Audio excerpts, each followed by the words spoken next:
بسم اللہ الرحمن الرحیم۔ میرے پیارے مسلمان بھائیوں، آج میں آپ کو یہ بتانے لگا ہوں کہ نبی کریم صلی اللہ علیہ وسلم کا سب سے بڑا حکمران صحابی کون تھا۔ وہ صحابی کون تھا جس نے 41 سال حکومت کی تھی۔ وہ صحابی کون تھا جس نے 64,65,000 مربع میل پر اسلام نافذ کیا تھا۔ وہ صحابی کون تھا جس نے 3600 علاقے فتح کیے تھے۔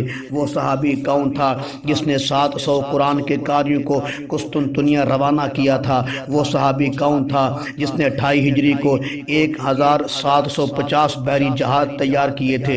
وہ صحابی کون تھا جس نے 7000 صحابہ کرام اور تابعین کو ساتھ لے کر روم کے 300 جزیروں میں اللہ کا قرآن پہنچایا تھا۔ وہ صحابی کون تھا جس نے رومیوں کے خلاف 16 جنگیں لڑی تھی۔ مجھے یہ تو بتاؤ، عمر رضی اللہ عنہ کے دور میں 4 سال تک ملک شام کے گورنر بنے رہے تھے۔ وہ صحابی کون تھے؟ عمر رضی اللہ عنہ سے قبرص پر سمندری جنگ لڑنے کی اجازت کس نے مانگی تھی؟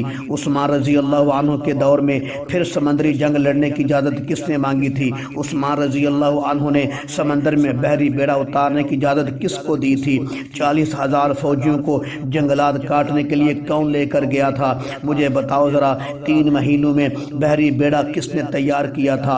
1750 جہاز کس نے تیار کیے تھے؟ 700 قاری کون ساتھ لے کر گیا تھا؟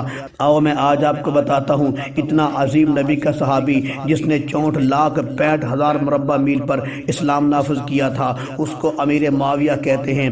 توجہ فرماؤ، کیساریہ کو فتح کیا امیر معاویہ نے، اموریہ کو فتح کیا امیر معاویہ نے، روڈس کو فتح کیا امیر معاویہ نے، سقیلیہ کو فتح کیا امیر معاویہ نے، قبرص کو فتح کیا امیر معاویہ نے، افرنتینیہ کو فتح کیا امیر معاویہ نے، بلطینیہ کو فتح کیا امیر معاویہ نے، قسطنطنیہ کو فتح کیا امیر معاویہ نے، بخارا کو فتح کیا امیر معاویہ نے، سمرقند کو فتح کیا امیر معاویہ نے، افغانستان کو فتح کیا امیر معاویہ نے، آذربائیجان کو فتح کیا امیر معاویہ نے، غزنی کو فتح کیا، غزنی کی بستیوں کو فتح کیا امیر معاویہ نے، مراکش کو فتح کیا امیر معاویہ نے، پشاور کو فتح کیا امیر معاویہ نے، روم کے 300 جزیروں پر اسلام پہنچایا امیر معاویہ نے، کیساریہ کو فتح کیا امیر معاویہ نے، چین کے بعض علاقوں کو فتح کیا امیر معاویہ نے، کابل کو فتح کیا امیر معاویہ نے، 550 حدیثیں کس نے روایت کی؟